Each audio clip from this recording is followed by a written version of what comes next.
Հայաստանը մտնում է այդ ձուլվում է պանթուրքիստական այդ բանի մեջ տարածքի եւ քաղաքական եւ իրավական եւ գաղափարական տարածքի մեջ ձուլում է մեզ եւ այդտեղ եկեղեցին միակ ինստիտուտն է, որը Հայաստանին պահում է անկախ էս պահին,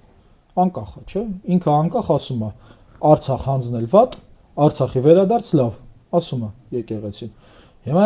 հակասության մեջ է Նիկոլ Փաշինյանի ցանկությունների եւ եկեղեցու։ Հիմա եթե պետք լինի մահմեդականություն ընդունել դրա համար, Նիկոլը կտանի մահմեդականության, բայց քանի որ այս պահին հասարակության մեջ տրամադրվածությունը եւ այնպես չի, որ մահմեդական ճանապարհով դա կարելի է անել, անում ենք եկեղեցին զավթելու ճանապարհով։ Սա քաղաքական պատճառն է դրա,